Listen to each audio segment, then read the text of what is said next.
Ég býð ykkur öll hjartalega velkomin í Boðunarkirkjuna og eins og ég lofaði ykkur í síðustu viku að þá tökum við fyrir efni sem mjög misskilið, jafnvel á meðal kristinna manna sem lesa Biblíuna mikið og við skulum skoða þetta vel í dag. Og yfirskriftin á efninu hvert fer sálin þegar maðurinn deyr. Og þá ég að spyrja bara í sömu andrá, hvað sál? Hvað andi?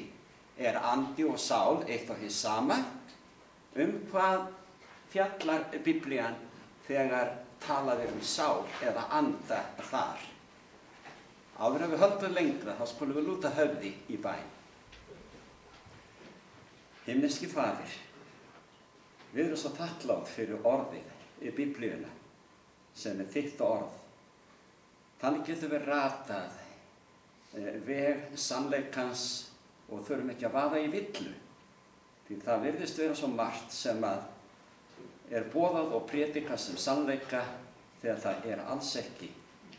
Eins og kemur í ljós þegar við lesum Biblíuna að þá stenst ekki það allt skoðun hennar sem boðað Svo nú á þessari stundu bjóðum við þig velkomin, biðjum þig að vera kennaran okkar og við þökkum fyrir þína nærveru í Jesú nafni. Amen. Já, hvert fer sálin þegar maðurinn deyr? Þetta góð spurning, nauðsynleg. Einhver bar þetta upp fyrir viku síðan. Hvað væri átt við þegar talað sál eða hvert fer sálin? Við skulum bara skoða þetta og eigum að lofa Biblíuna að tala. Við undir það búin að sætta ykkur við það sem við uppgötvum, beint frá blöðum rigningarinar. Við fylgjum vinum okkar, ástvinum okkar til grafar þegar þeir deyja og því miður þá virðast margir halda að dauðinn sé bara svo einfalt eins og að opna dyr og viðkomandi sem eru látnir að halda inn í annað tilverustíl. Oft heyrum við sagt á þeim stundum þegar við syrgjum og sjáum á baki ástvinu okkar í dauðanum, já nú hann eða hún komin á betri stað. Þannig hugsa margir. Og vissulega má segja að það sem Biblían kennir okkur, það betri staður. Bara alls ekki eins og við höldum. Og margir halda að í dauðanum þá séu menn að starfa og gera allt mögulegt sem þeim finnst skemmtilegt að gera. En fyrir viku síðan þá komumst við að raunum að í dauðanum þá sofa látnir. Þangað til Jesús kemur og reisir þá aftur upp. En í sömu andráni að þá spyrja margir þeir sofa, tala nú ekki ef þeir eru meðvitundarlausir eins og kemur í ljós í Biblíunni. Þeir sem eru látnir, hvað þá með sálina? Því að flestir kristnir telja að sálin sé eitthvað sem yfirgefur líkamann og heldur áfram að lifa og hrærast eins og ef ekkert hefði í skorist. Hvar sannleikann að finna? Við skulum skoða orð Guðs í dag og sjá hvað við uppgötvum. Í fyrri Krónikubók í 10. kafla og þá lesum við þar frá 13. versi Sál konu. Sál, þarna nafn. Þetta ekki sáli sem margir halda að sé bara einhver andi sem yfirgefur líkamann í dauðanum. Þetta nafn á konungi Ísraels manna forðum. Þannig lét Sál, konungur sem sagt, líf sitt sakir ótrúmennsku sinna við drottinn. Hvernig var hann ótrúr Guði? Jú, sakir þess að hann eigi varðveitti boð drottins. Þarna koma boður drottins til sögunar og einnig sakir þess að hann hafi gengið til frétta við vofu. En við drottinn hafði hann eigi gengið til frétta. Hann lét það þess vegna deyja en konungdóminn hverfa undir Davíð Ísaksson. Getum við séð vanþóknun Guðs hér á því að við eigum ekki að fara á miðilsfundi. Hann var búinn að gefa fyrirskipun Íslandsmönnum, leitið ekki frétta af framliðnum, því að þeir eru dánir og veit ekki neitt. og þessu trúði Sál konungur í eina tíð. En hann var farinn að víkja af vegi réttlætisins, af vegi drottins og óhlýðnaðist, eins og þið sjáuð að þessum yfirlýsingu hér, og þá yfirgaf drottin hann. Og alveg sérstaklega tekið fram að drottin yfirgaf hann vegna þess að hann hafði gengið til frétta við vofu. Sjálfur konungurinn, Sál, hafði látið það boð út ganga að hver sem gengur til frétta við vofur eða fara stofna til miðilsfunda verði teknar lífi. Og svo ekkert mjög mörgum ára seinna að þá var hann sjálfur farinn á miðilsfund.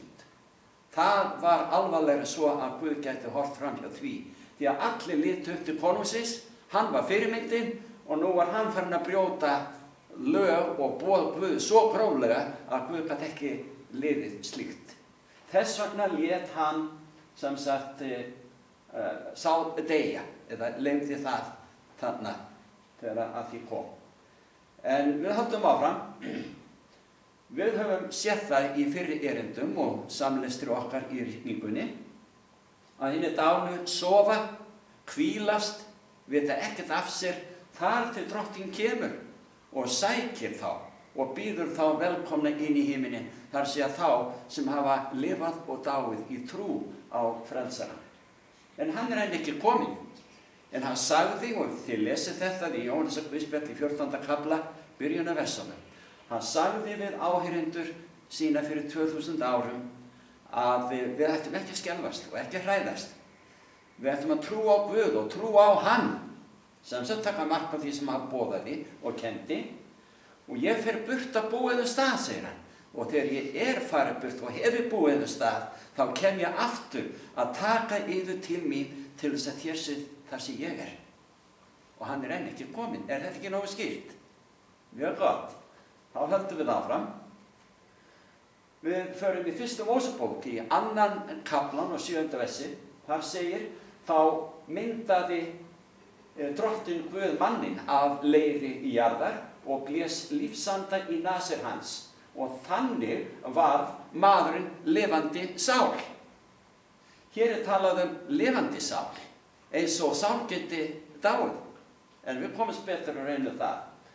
Að hann blés einhverju í nasir mannsins. Þetta var lífskrafturinn til að lifa. Fyrst mótaði Guð manninn af leiri jarðar. Hann var lífvana, eins og hver annar dauður hlutur. Þangað til að drottin notaði blástusaðferðinni, sem við köllum það, að blása í nasir Adams. Og þannig var maður lifandi sál. Og hér legg ég áherslu á að gera það aftur. Ég trekka hérna í dag að maðurinn hefur ekki sál, heldur hann sál. Því að Biblían talar það í öfnum höndum að menn og konur séu sálir. Og þegar þau deyja, að þá sál þeirra dáin, lífvana, ekki lengur til staðar. Og þetta munum við sjá betur þegar við lesum í Biblíunni í dag. Svo hér þessi yfirlýsing mín. Staðreyndin sú, þegar þú les Biblíuna, að maðurinn hefur ekki sál, heldur hann sál. Þetta augljóst af öllum yfirlýsingu Biblíunnar og nú skulum við skoða þetta betur. Við förum yfir í Predikarinn í 12. kafla og lesum frá 5. versi, því að maðurinn fer burt til síns eilífðarhúss. Það gröfin. Og grátendurnir ganga strætið og moldin hverfur aftur til jarðarinnar, þar sem hún áður var, og andinn. Hér átt við lífsandan sem við vorum að lesa áðan í 1. Mósebók, 2. kafla, sem Guð blés í nasir Adams þegar hann skapaði hann. Og andinn þetta Guð sem gaf hann. Og hér átt við lífið sem Guð blés í nasir Adams, enda hvergi í Biblíunni sagt að sálin fari til Guðs. Menn hafa fundið upp á þessu með sálina. Og bara svona til þess að geta þess hér, áður við förum lengra, það var einu sinni gefin út Biblía. Við lesum mismunandi útgáfur af Biblíunni, og þar sagt frá því þegar að Rebekka dó, að þá segir að þetta í fyrstu Mósebók, mér minnir þetta sé í kapla 35, þar sagt frá því að þegar hún var að ala barnið sitt, að þá dó hún í þeim barnsburði. Og í þessari gömlu þýðingu þá stóð, og þegar sálin var að yfirgefa líkamann. Og auðvitað héldu margir, já, sálin fer eitthvað, og það stendur bara í Biblíunni. Þeir eru búin að breyta þessu. Réttilega, vegna þess að þetta er kolvitlaus þýðing. En menn sem trúðu því að menn héldu áfram að lifa í dauðanum, þeir margir hverjir, eða sumir hverjir, voru fræðimenn, ágætismenn, og þeir unnu að þýðingu Biblíunnar á hverju tíma til að gefa út betri og betri útgáfur. Og þarna var eitt atriði sem þeir urðu að laga, því að gamla þýðingin hún stóðst bara ekki. Í dag er ekkert minnst á að sálin í þessari útgáfu sem við höfum nú til dags, að sál hennar Rebekku hafi yfirgefið líkamann þegar hún dó. En það segir í staðinn í andláti hennar. Sjáu þið? Andlát þýðir að við látum af því að anda, draga andan. Það var það sem að Guð, skaparinn, blés í nasir fyrsta mannsins í mannkyninu, þessu lífskrafti til að lifa. Og þegar þessi lífskraftur yfirgefur líkamann, já, sá lífskraftur bara hverfur aftur til Guðs. Þetta er eins og með rafmagnsperuna. Hvaðan kemur ljósið? Kemur ljósið frá orkuverinu? Nei. Kemur það úr slökkvaranum? Nei. Hvað þarf til þess að það verði ljós á þessum rafmagnsperum? Það þarf orku og það þarf peru. Þegar þú, sem sagt, hreyfir slökkvaran eða kveikjaran, þá er allt í einu til ljós. Svo þegar þú hreyfir slökkvaran á hinn veginn, að þá er ekki lengur til ljós. Hvert fór það? Hvar er það? Orkan er enn til staðar, peran er enn til staðar, ljósið er horfið. Þannig, eitthvað líkt því er því varið með lífskraftin sem gerir okkur mögulegt að lifa og hrærast. Og þegar þessi lífskraftur hverfur frá okkur, að þá erum við ekki meir í bili. Við sofum. Þar til Kristur kemur og reisur okkur aftur til lífsins. Við förum yfir í Esekiel, í 18. kaplan og 4. versi. Hafið þið ekki heyrt talað annars um það að sálin er ódauðleg? Þetta er prédikað mjög víða og oft af mörgum. En í Esekiel 18:4 segir, sjá, mínar eru sálirnar allar. Sál föðurins eins og sál sonarins, mínar eru þær. Sú sálin sem syngar, hún skal deyja. Þetta er yfirlýsing drottins, skaparans. Svo eru menn að hamast eins og rjúpa við staurinn að kenna fólki milljónu saman að sálin sé ódauðleg. Þú finnur ekki staf fyrir því í Biblíunni. Og hér er því lýst yfir að þær sálir sem synga, þær skulu deyja. Og hve margir menn hafa syngað? Allir. Og það býður allra að deyja. En þeir þurfa ekki að deyja að eilífu. Þeir munu rísa yfir af aftur upp til lífsins þegar Kristur kemur, þeir sem hafa dáið í trú á hann. Þetta er ekkert vandamál fyrir skaparann að skapa líf í dánum á ný. Ekkert mál. Guð á margar aðferðir til þess að kveikja líf með mönnum. Hann mótaði manninn fyrst, Adam, og blés í nasir hans. En hvað gerði hann með konuna? Hann mótaði hana af beini úr líkama mannsins. Ekkert minnst á hann hafi blásið í nasir hennar. Og svo eru til ýmsar frásögur um það í Biblíunni, hvernig Drottinn reisti upp dána. Og svo þegar að Guð var að skapa í sköpunarvikunni, það er ekkert sagt hann hafi blásið í nasi dýrana eða fuglana eða fiskana. Hann bara mælti, verði dýr, verði fugla, verði fiskar, og það var líf með öllum þessum skepnum. Svo Guð á sér marga möguleika og ég nefni þetta bara til að sýna ykkur, Guð almáttugur. Við skulum fara hérna í 1. Jóhannesarbréfi í 3. kaflan í 4. versi. Þar þetta ítrekkað með að maðurinn deyr, það kemur að því, vegna syndar í heiminum. Það segja hver sem synd drýgir fremur og lögmálsbrot. Syndin lögmálsbrot.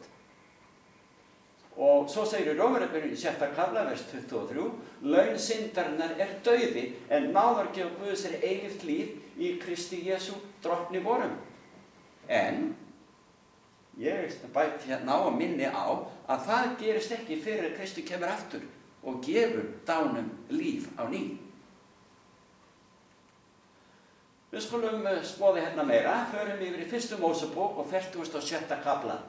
Það sem segir frá 26. versi, frá því að Jósef sem var í Egyptalandi, hann sendir eftir föður sínum sem hafði haldið í mörg ára að Jósef, sonur hans, hefði verið rifinn á hol af óargadýri, því að bræður hans lugu því að föður hans. En nú hann að kalla á alla fjölskylduna að koma frá Ísrael, Palestínu, þar sem var hungursneyð. Koma til Egyptalands því að hafa búin að fylla allar kornhlöður Egyptalands og það var nógur matur handa öllum þjóðum í nágrenninu.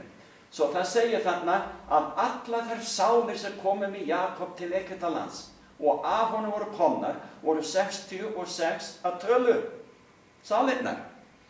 Það að segja á sama hátt að allt það fólk sem kom með Jakob, sálir, fólk, menn, konur, sálir, þetta allt lagt að jöfnu að nota þessi orð í Biblíunni. Svo segir í 27. versi, og synir Jósef sem höfðu fæðst í Egyptalandi voru 2 að tölu. Allar þær sálir af ætt Jakobs sem komu til Egyptalands voru 70 að tölu. Þannig notar Biblían orðið sálir. En af hverju sálir? Af hverju ekki að nota menn og konur og karlar og konur og svo framvegis? Eða persónur? Biblía gerir það á mörgum stöðum og ég mun sýna ykkur það betur. En í gegnum mannkynssöguna þá hafa menn verið að taka upp, jafnvel kristið fólk, jafnvel Ísraelsmenn, fólk sem að trúði á Guð almáttugan og vildi bara gjöra það sem var rétt samkvæmt boði Drottins. Þeir tóku upp svona með tímanum alls kyns siði og venjur og jafnvel trúar iðkun frá hinu þjóðum. Og frá þeim komin þessi hugsun að dánir halda áfram að lifa þrátt fyrir dauðann. Babylóníumenn kenndu þetta. Grikkir tóku þetta upp.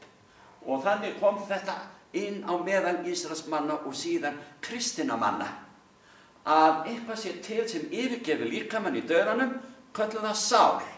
Svo fara menn að þýða biblíurnar úr hebresku og grísku yfir á okkar eða hinn mismunandi tungumál heimsins. Og þá eru mennirnir sem þýða. Þeir margir hverjir trúa því að í dauðanum halda menn áfram að lifa. Og þá nota þeir orðið eitthvað sem túlkar það. Sál til dæmis, anda.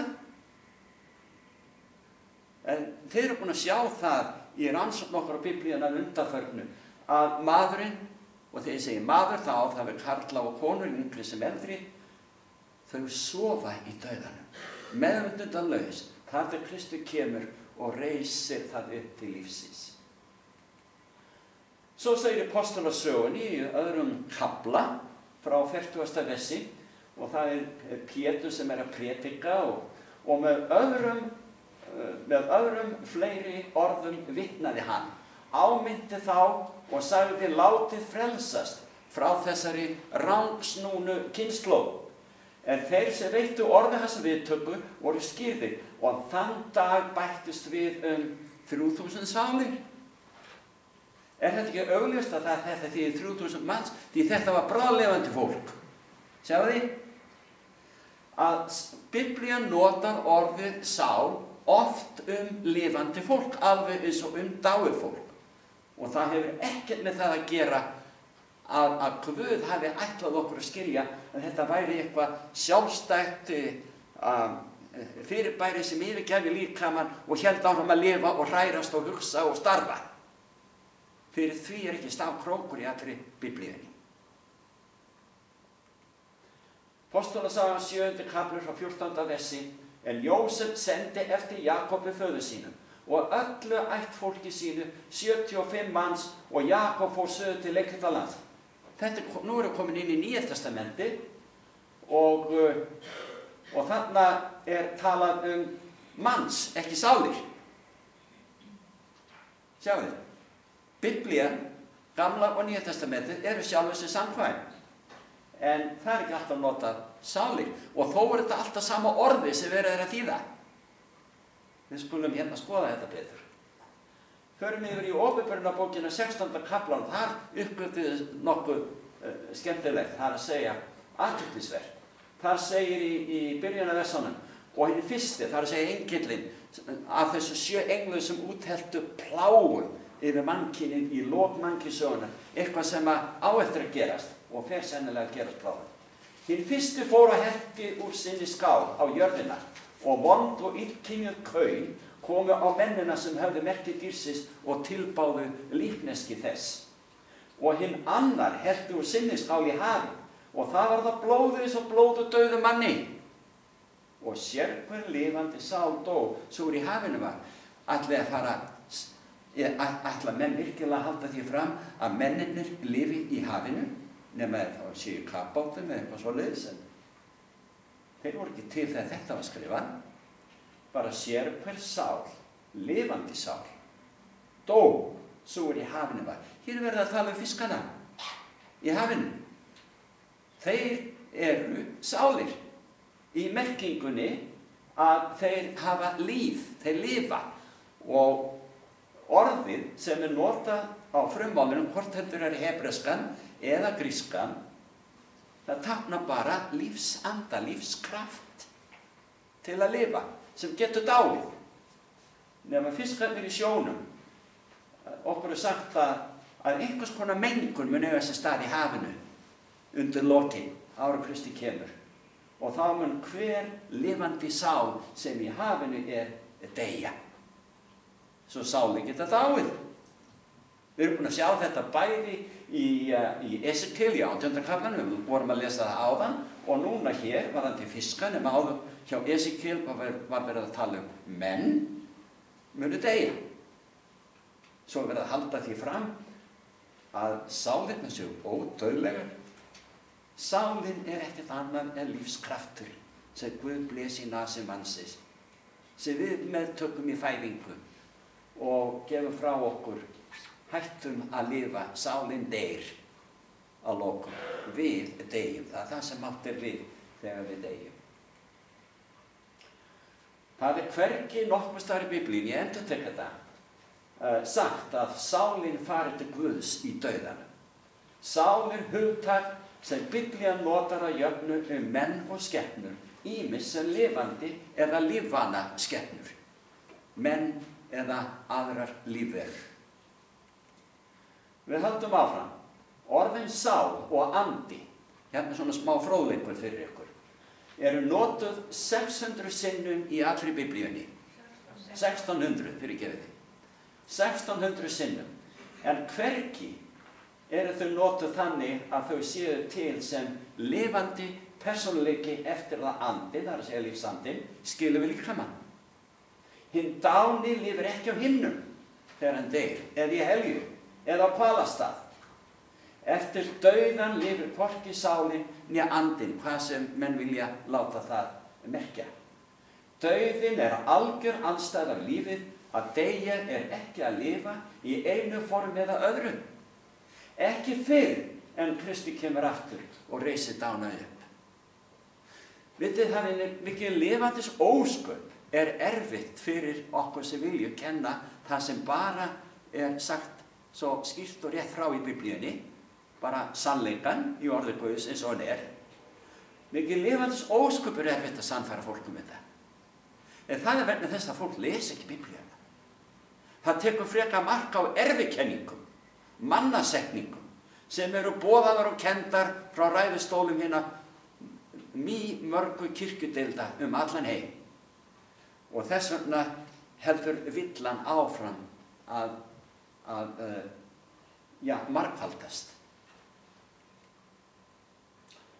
Hugsaðu þér að þú hafir í höndum þínu kassa. Hann hefur 4 hliðar og botn. Nokkrar skrúfur halda honum saman, en segjum sem svo að þú fjarlægir alla skrúfurnar sem halda fjóluna saman. Hvað verður þá kassan? Hann einfaldlega hættir að vera til. En hann fer ekki neitt. Eins það með manni þegar það deyr. Lífsandinn sem Guð blés í nasir mannsins hverfur aftur til lífgjafans. Þetta ekki sál eða andi sem svífur burt sem sjálfstæð vera. Hinn látni hættir bara að lifa. Sálin hættir að lifa. Það til Kristi kemur. Svona einfalt þetta vinir. En við haldum áfram. Í Gamla testamentinu hebreska orðið nefes notað 700 sinnum sem ýmist sál eða skepna eða maður eða persóna eða líf. Af þessu 700 skiptum, og það í Gamla testamentinu, það þýtt sem líf 119 sinnum. Sama orðið. Í Nýja testamentinu gríska orðið sem þýðir það sama, sjúke. Það þýtt 40 sinnum sem líf. Og í fáein skipti sem andardráttur. Og þar það alveg hárrétt þýtt. Alveg eins og líf. En í 58 skipti í Nýja testamentinu það þýtt sem sál. En stundum sem persóna eða einstaklingur.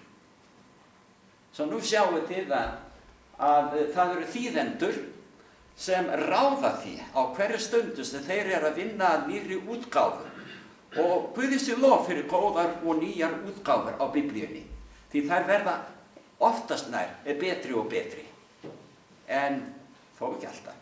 Og stundum leiðir þetta til gífurlegs misskilnings og rangtúlkunar. En þeir eru háðir sínum eigin ranga skilningi á bara tilveru mannsins. Og eru háðir því þeirri trú sinni að í dauðanum þá heldur bara sálin áfram að lifa. Þeir eru klárir, þessi þýðendur, í að þýða. En þeir eru ekkert endilega trúaðir á það sem Biblía kennir. Hvort sem það rangt eða rétt sem að þeir allast upp við. Nú förum við hérna yfir í 3. Mósebók 17. kafla og 11. versi. Þar segir að líf líkamans í blóðinu.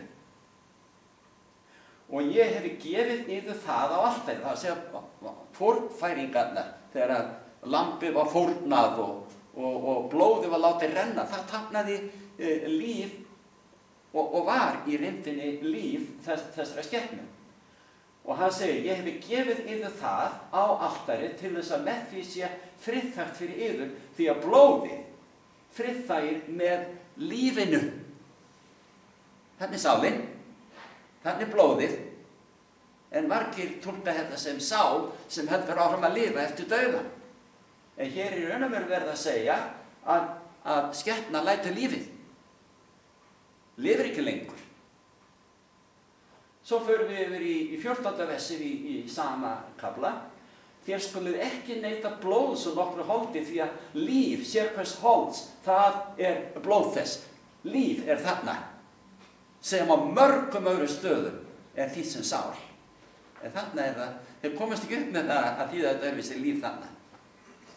Svo förum við yfir í Mattheus 2. kaflan og 20. versið. Þar verður að tala Jesú barnið. Engil drottins birtist Jósef í draumi í Egyptalandi og segir, rís upp, taka barnið og móður þess og far til Ísraels lands. Nú þeir dánir sem sátu líf barnsins. Þetta hefðu getað þýtt sem sál, nákvæmlega sama orðið og þýtt sem sál á mörgum öðrum stöðum, nema þarna barnið bráðlifandi, svo þýðendum ekki stætt að tala sál, því það myndi rugla þá sem að trúa því að sálinn yfirgefi hinn líkamann í dauðanum, þegar að það læsi í ritningunum þarna í Nýja testamentinu, að þeir eru dánir núna sem sátu líf barnsins, en það héti sál barnsins. Við höldum áfram. Jóbsbók 12, vers 10. Þar segir í Drottins hendi líf allsins lifanda og andi sérhvers manns líkama. Þarna sjáum við það. Sálin, andin, lífsandin í hendi Drottins. Og í hverjum manns líkama þessi lífskraftur, lífsandi sem skapari blés í nasi mannsins í byrjun. Förum yfir í Jóbsbók 27. kafla á 8. vers. Hvaða von hefur guðlaus maður þegar skorið á þráðinn? Það verið að tala líf mannsins. Þá Guð hrífur burt líf hans. Þarna gætu þið sagt sál. En þau geta ekki alltaf nota sál. Svo þá sætta þessi við hérna réttu þýðingu, líf. Svo segir í Sálmi 104, vers 29 áfram, þú tekur aftur anda þeirra, þá andast þau og hverfa aftur til moldarinnar, þú sendir út anda þinn, þá verða þau til. Þetta verið að tala þegar að menn deyja, þá þessi lífsandi tekinn frá þeim, krafturinn til að lifa og þeir hverfa til moldar og verða aftur á mold. Þú sendir út anda þinn, þannig verið að tala upprissu og endursköpun, þá sendir þú út anda þinn, lífsandan, og þá verða þau aftur til. Við erum búin að lesa þetta, Esekiel 18:4, sjá, mínar eru sálinnar allar, eða menninir, konurnar, fólkið, allt. Sál föðurins eins og sál sonarins, mínar eru þær, svo sálinn sem syndar, hún skal deyja. Og hvernig ósköpunni geta að kenni menn haldið fram að sálinn geti ekki dáið, eins og segir hérna. Hér höfum við sett upp mynd, þar sem að hnötturinn annars vegar og hendi, kannski skaparans, hver veit, eins og þegar að sköpunin átt sér stað, við veitum ekki hvernig það gerðist. En það máttur í Guði. Hann almáttur og eilífur. Og þegar að hann skapaði mannin og konuna, þannig urðu þær lifandi sálir eða lifandi manneskjur. Þegar Adam og Eva dóu, að þá var sálinn hjá hvoru þeirra sig dáin, sefur. Vegna þess að sál manneskjan. Manneskjan sál, en hefur ekki sál. Jóhannes 8. kafli frá versi 44 virðist vera alveg óskyldur þessi texti, þessi efni, nema hvað ég að benda á að það einhver voldug persóna á bak við tjöldin sem blekkir allt mannkynið. Jesús að tala Satan, hann kallar hann djöful. Það segir, þér eigið djöfulinn að föður og við gera það sem faðir eða girnist. Hann var manndrápari frá upphafi og aldrei í sannleikanum, því í honum finnst engin sannleikur. Við erum að tala sannleika og legar hér í dag. Þegar hann lýgur, segir, fer hann að eðli sínu, því hann legari og lyginn af faðir. En af því að ég segi sannleikann, trúið þér mér ekki. Og mér finnst ég vera eins og í sporum Drottins sjálfs hérna, að það bara hvað það snertir, það svo erfitt að sannfæra fólk sannleikann. Meira að segja að Jesú, skaparann, frelsarann, tókst ekki að sannfæra samtíðamenn sína hér á jörðu, þeirra gegnum hér á jörðu. Bara örfáa, svona tiltölulega miðað við alla fjölda sem hafnaði eða höfnuði. Svo að þetta snýst sannleika og legaboðskap. Og Satan afskaplega árangursríkur í því að blekkja fólk. Og hann nær einna mestum árangri einmitt á þessu sviði varðandi dauðan. Aha, við höldum bara áfram að lifa, hafið engar áhyggjur, segir hann og lærir þessari hugsun að hjá okkur. Í öðru Korinthubréfi, 11. kafla frá 13. versi segir, því að slíkir menn, nú að tala um menn og illa anda hér, eru falspostular, svikulir verkamenn, taka á sig mynd postula Krists. Sjáu þið, þeir koma fram í líki Jesú Krists og ekki það undur því að Satan sjálfur tekur á sig ljósengils mynd. Það því ekki mikið, þó þjónar hans taki á sig mynd, réttlætis þjóna, afdrif þeirra munu verða samkvæmt verkum þeirra. Við, kennimenn, prestar og prédikarar, við erum ábyrgir fyrir þeim boðskap sem við segjum vera byggðan á orði Guðs, sem við boðum og prédikum. Á efsta degi verðum við krafnir eða kallaðir til saka og við erum gjörðir ábyrgir fyrir því hvernig við leitum fólk. Og elsku vinir, ég dirfist ekki að boða annað en það sem ég veit að byggt á orði Guðs, sem hreinn og ómengaður sannleikur í þessu efni. Förum yfir í Åpenbarunarbókina, 18. kafla og fyrstu 3 versin. Þar verið að segja frá því að Jóhannes, hann sá annan engil stíga ofan af himni og hafði hann mikið vald og jörðin ljómaði af dýrð hans. Og hann hrópaði með sterkri röddu og sagði, fallin Babýlon mikla og orðin að djöfla heimkynni og fangelsi alls konar óhreinna anda og fangelsi alls konar óhreinna og viðbjóðslegra fugla. Því hún hefur byrlað öllum þjóðum af reiði víni saurlifnaðar síns og konunga jarðarinnar drýgðu saurlifna með henni og kaupmenn jarðarinnar auðguðust af knóttum munaðar hennar.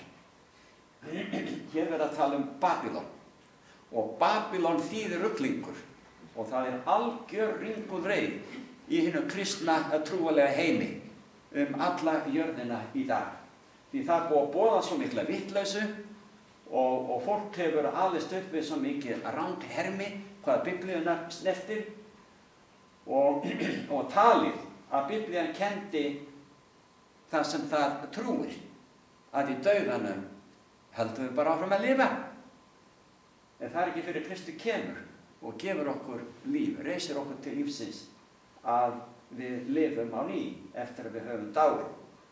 Nema að hér talað allskis kenningar. Það átt við með þessum óhreinum, óviðbjóðslegu fuglum og svo talað að Babýlon djöfla heimkynni og fangelsi alls konar óhreinna anda. Hér verið að tala Satan og hans föllnu engla sem blekkja fólk. Þeir að baki miðilsfundum, hvort sem miðlarnir gera sér grein fyrir því eða ekki. Og Satan og hans föllnu englar, þeir tröllríða öllum heiminum hvað það snertir, að sannfæra fólk að það sem þeir boða og kenna sé sannleikur þegar það haugalígi.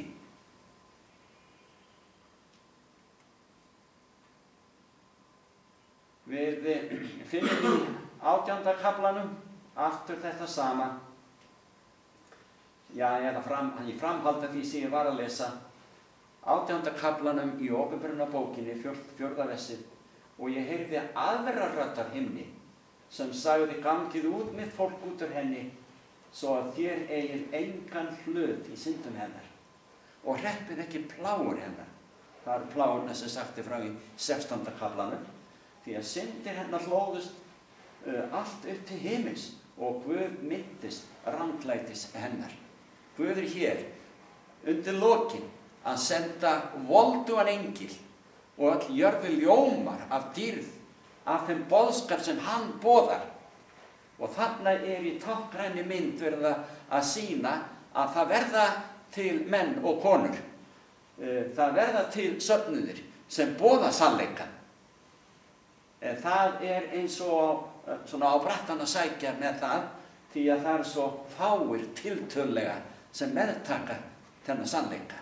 Nema að Guð, hann að vara okkur við því að taka mark á þessum blekkingum. Og hann mun minnast þessara synda, þessara blekkinga og falskenninga. Og hann mun ekki líða að neitt slíkt komist inn með fólki sem Drottinn mun bjóða velkomi inn í dýrð himinsins að lokum þegar kemur að sækja það. Aðeins þeir sem að tileinka sér það sem satt og rétt fá að njóta dýrðar Guðs ríkis alla eilífð. Við skulum búa okkur undir það, vinir, að læra að þekkja sannleikann, því að þetta snýst okkar eilífa líf. Orð Guðs sannleikur. Jesús Kristus sagði sjálfur: ég vegurinn, sannleikurinn og lífið. Það sannleikurinn sem setur okkur frjáls, gefur okkur frelsi. Af hverju ekki að lifa í sannleikanum?